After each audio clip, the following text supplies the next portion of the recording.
my dad and I had any idea what we were doing when it came to bird watching, my views of what woodpeckers looked like and how they acted came from cartoons like the Woody Woodpecker Show.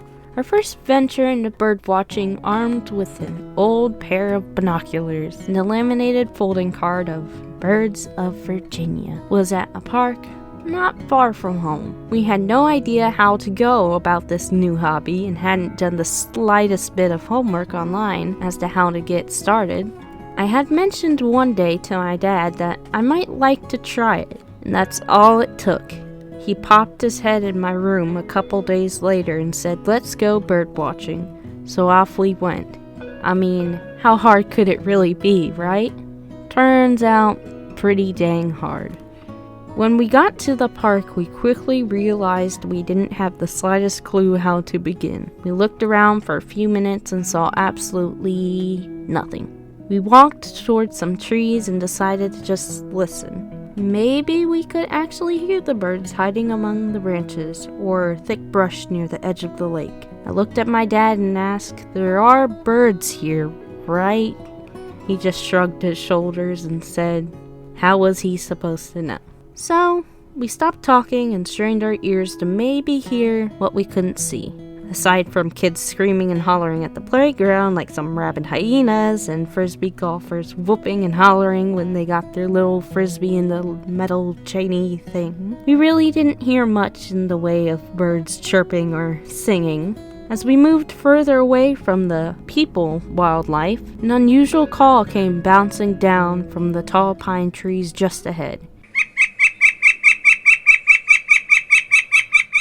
We could just make out some movement about 50 feet up or so, and to us it just looked like a brown glob moving around the trunk of the tree. My dad had whipped out the binoculars and was struggling to get them to focus. Heck, he was actually struggling just to find the darn thing. He would look at where the bird was, then lift the binoculars to his eyes, but couldn't find him. He repeated the process several times until he finally locked onto the noisy bird. His binoculars, it turned out, were not very powerful, but more importantly, had a very narrow field of view, something we will go into at great depth in a future video. Anyway, my dad quickly handed me the binoculars, and with similar difficulty, I finally had the bird in my sights. When he came into view, I soon joined my pops in fascinated amazement. A rush of joy ran up my spine, and although the binoculars were not the best, I could clearly see a fairly good-sized brownish bird with black speckles all over him. He had a little red spot on the top of his head and a black crescent-shaped piece of moon on his chest. I could see some yellowish gold under his wings, and he had this long, thin beak and cute little round eyes. My dad and I had no idea what this creature could be, but we were both sure we had discovered some rare new species of bird because neither of us had ever seen anything quite like this. Any birds we had ever seen were either boring little brown ones hopping around in the yard, or maybe a bunch of noisy crows squawking at the top of their lungs and eating all my dad's pecans from his beloved pecan tree,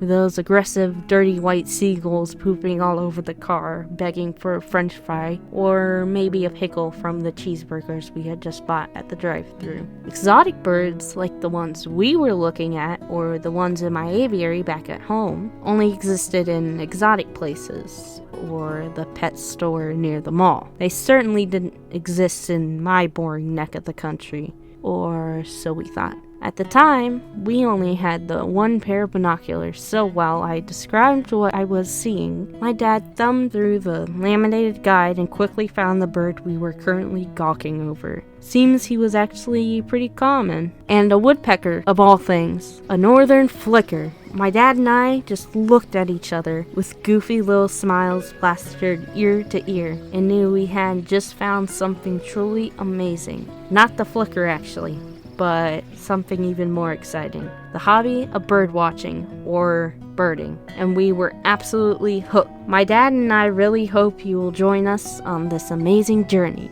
When we first got started, we wished there was a place where we could watch videos on how to actually begin.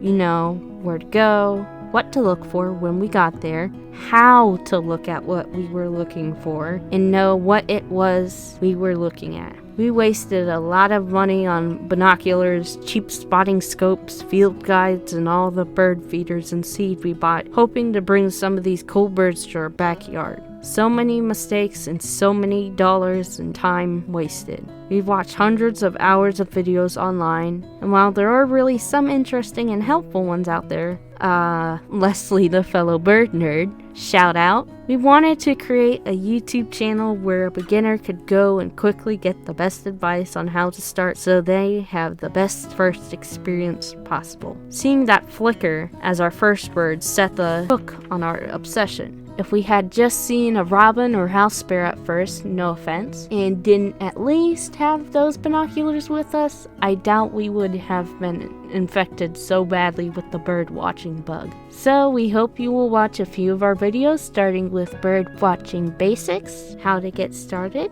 and give us a like or maybe subscribe if you enjoyed any of the videos or found them helpful. Thanks, and we will see you in the next video. Bye, fellow bird nerds.